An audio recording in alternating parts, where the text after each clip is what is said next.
बिस्मिल्लाहिर्रहमानिर्रहीम।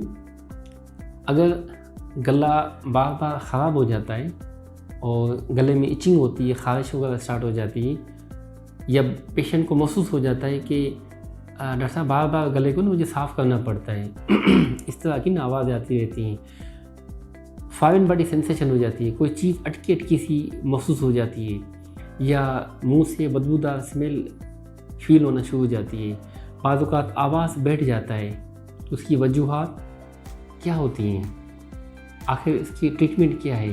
सो we have to discuss in this video.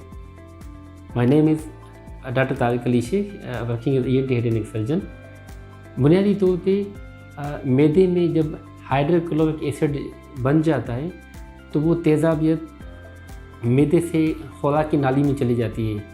वहाँ पे एक स्फिंक्टर होता है, गैस्ट्रोइसोफेगल स्फिंक्टर, वो बुनियादी तौर पे लूज़ हो जाता है। लूज़ होने की वजह से वो तेज़ाबियत हाइड्रोक्लोरिक एसिड पूरा का पूरा खुराक की नाली में चला जाता है। जब वहाँ पे जमा हो और स्फिंक्टर लूज़ हो तो खाना और साथ में एसिड खुराक की नाली में पड़ा रहता है, जिस वजह से पेशेंट को महसूस होता है कि कोई चीज़ खुराक की नाली में अटकी अटकी सी है। मैदा फुल सा महसूस हो जाता है, भूख वगैरह नहीं लगती, जलन सी महसूस हो जाती है, मुंह से फाउल स्मेल स्टार्ट हो जाती है, साथ में से फील हो जाता है कोई चीज़ फंसी हुई है अंदर की तरफ। इसका गले पे इफ़ेक्ट क्या आता है? गैस्ट्रोइसोफेगल रिफ्लक्स की वजह से, मैदे की गैस की वजह से गले पे बार बार गला ख़राब होगा, जिसे हम कहते हैं सोर थ्रोट। पेशेंट कंफ्यूज हो जाता है कि डॉक्टर साहब मेरे कहीं टॉन्सिल की सर्जरी तो नहीं होगी, गले का ऑपरेशन तो नहीं होगा। बार बार गले में इचिंग होती रहती है, बार बार गले को खराश महसूस होती रहती है, गले को बार बार क्लियर करना पड़ता है। ऐसे पेशेंट को फील होता है कोई चीज़ गले में है, अटकी सी है, कोई चीज़ फॉरेन बॉडी सेंसेशन फील होती है, जिसे हम ग्लोबस हिस्टेरिकस कहते हैं। वो चीज़ें फील हो जाती हैं, आवाज़ पेशेंट का बैठ जाता है। So we have to confirm, investigate and then we have to treat the patient accordingly. तो जब भी ये मैदे के प्रॉब्लम शुरू हो जाते हैं तो एक तो हम फ्लेक्सिबल एंडोस्कोपी से मुआयना कर लेते हैं, जिसमें ज़बान की जड़, खुराक की नाली, सांस की नाली, इसोफेगस, सारी चीज़ों को देख लेते हैं। बेसलाइन हम करवा लेते हैं, H pilo antibody, IgM antibody साथ में वो हम करवा लेते हैं, इलेक्ट्रिक वगैरह करवा लेते हैं। ये चीज़ें करके now this is the time to manage the patient.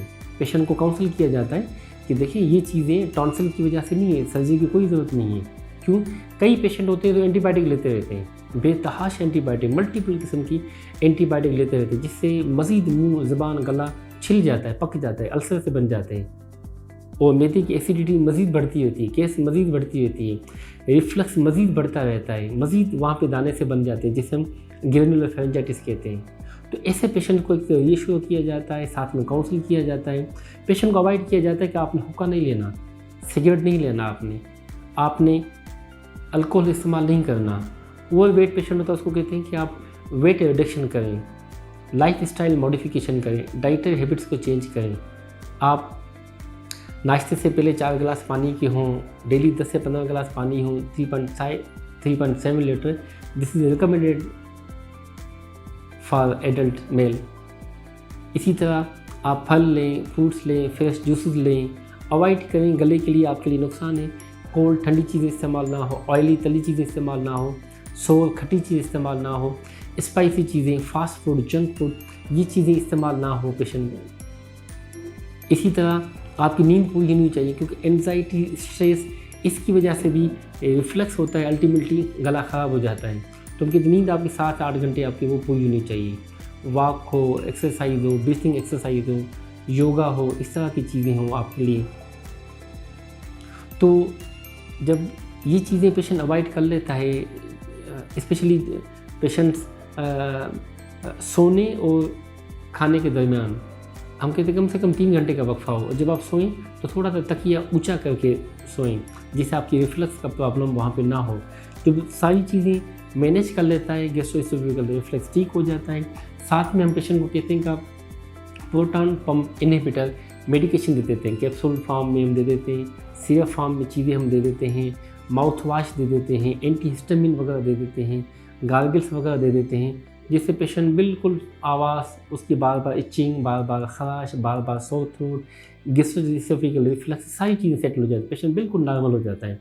उसको सर्जरी के मामलात, उसके मैदे के मामलात बिल्कुल सेटल हो जाते हैं। So it's all about sore throat versus gastro-oesophageal reflux. Thank you.